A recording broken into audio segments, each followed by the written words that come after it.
Wrestling's changed me as a person. It's made me open my mind. Well, the megastar, as he calls himself, Classy Ali. He's the Qatar heavyweight champion, as he's pointing out to us all here. Not letting the fans touch that Qatari championship. Hey, our friend Classy Ali returning to Davis Arena after some time away, taking the Qatar wrestling world by fire. You can see that.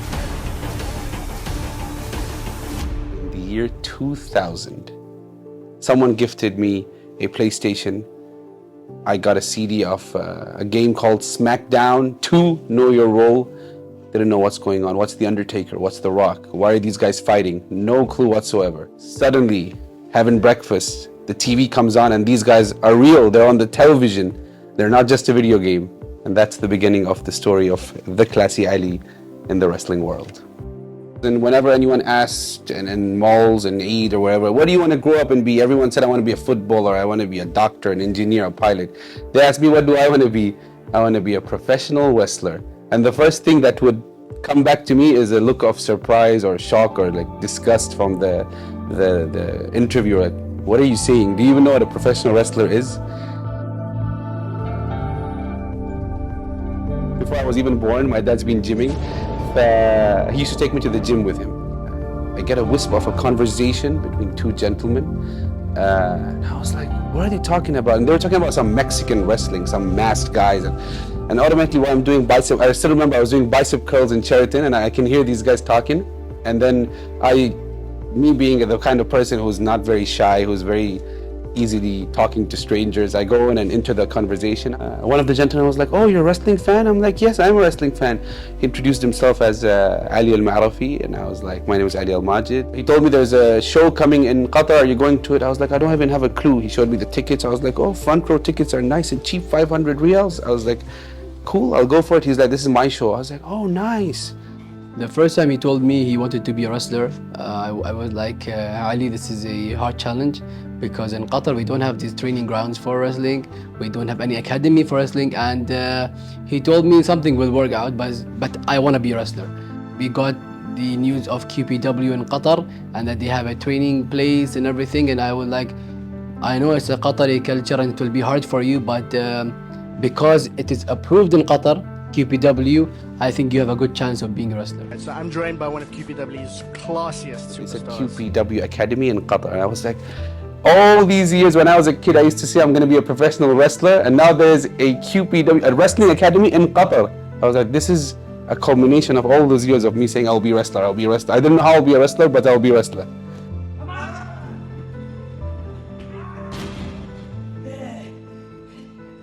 So when I started training, my family was like, no way.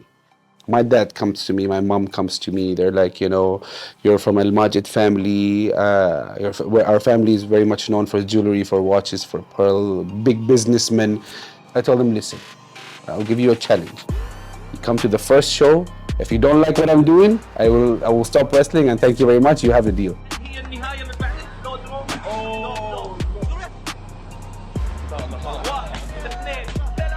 We got a chance to perform just in front of 20 people at a very local show, like 20 people. First time we're doing a match in front of people. My whole family came, my father, mother, brothers and sisters, friends, everybody came. After that, everyone's taking pictures, selfies, everyone's having a good time. No one said not to continue wrestling after that, except my grandmother. The premier champion of Qatar Pro Wrestling, as you can hear, is looking for an opponent from outside of QPW because, let's face it, Ali Al-Ma'rafi comes in, he says QPW is going to get a brand new Qatar championship and this is for the academy guys. Who has what it takes? 15 guys in one match. What happens next? The classy one beats everyone, the classy one outlasts everyone, and once I become the first ever QPW Qatar champion, the international doors open.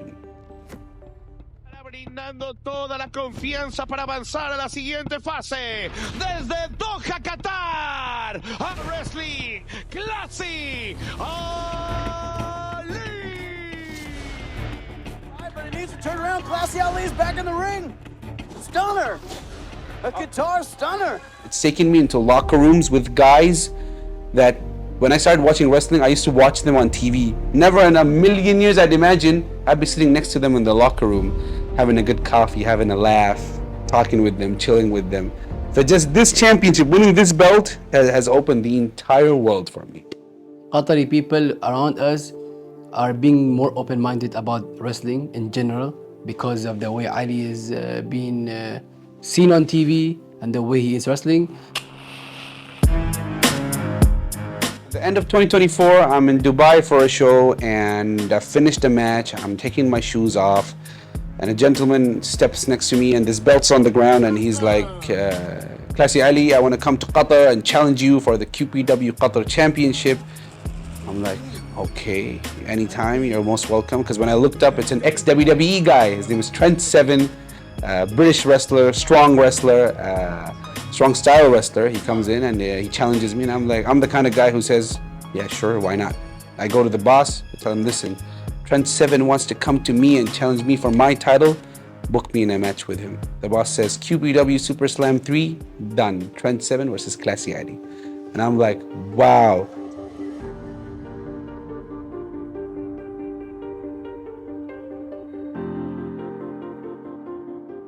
My own thoughts about Classy Ali when we started, like the kind of the guy that he would stand out immediately from the day when you meet him, like, oh, this guy is special. This guy has something that other people don't really have.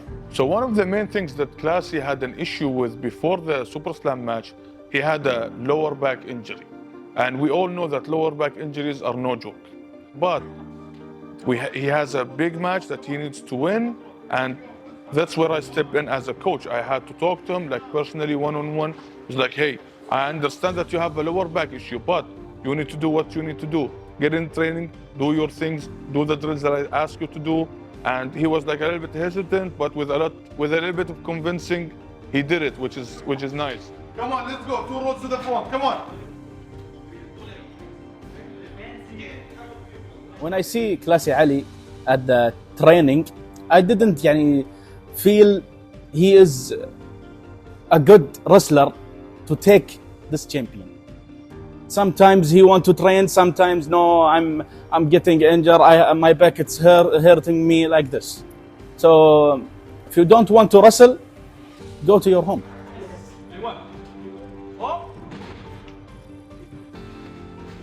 During my pre-match before Superslam 3 was me working half injured, or actually 90% injured. All the weights I was lifting, the heavy weights, was me battling through the injury. All the bumps I was taking in training, it was through injury. The only thing that got me through all that time is 2 things. Number 1 is the thought of me taking on a huge international ex-WWE guy like Trent Seven, and number 2 was the guys. The banter, me and the guys talking, having a laugh, saying silly stuff. This when you're with the guys at the academy and when you're training with them, with guys you've known for 7 years, it takes the pain away a little bit.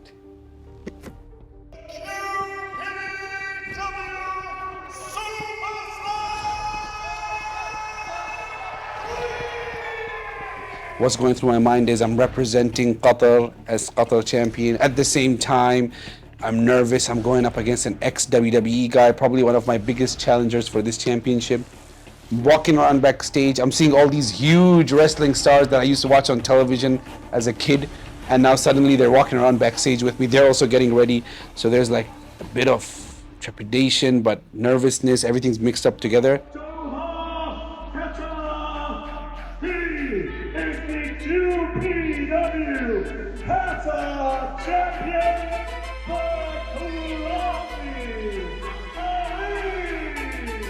When I enter the arena, and specifically when the bell rings, I'm not Ali Al-Majid anymore, I'm Classy Ali.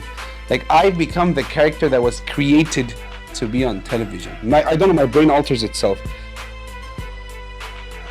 When I took on Trent and the match started, he was someone that was very smart. Usually people are easy to get into their minds. I did my whole thing where, I lay on the top rope and I relax and I try to get into the brain of the guy, but I didn't get into his brain at all. And honestly, he whacked me good on my chest. My chest burned. I felt like someone put me on fire. When I'm facing someone, I always feel like a favorite. Like, I always feel like I know I'm gonna beat this person.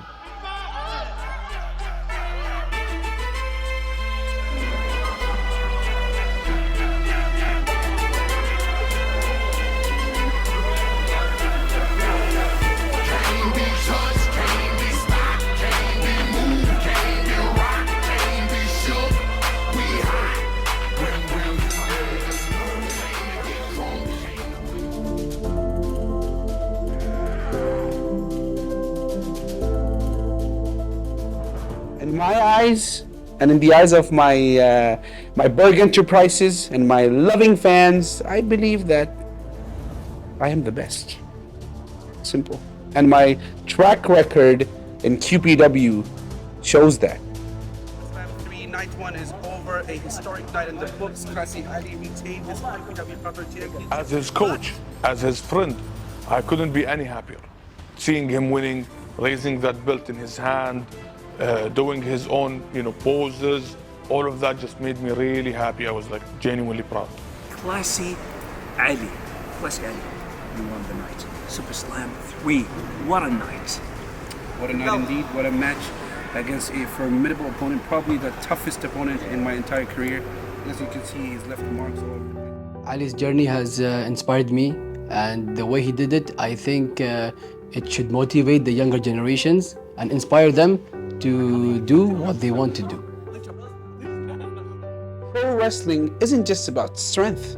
It's about heart, about pushing through pain when no one's watching, pain that I've been through, about proving to yourself that you can be more than what people expect.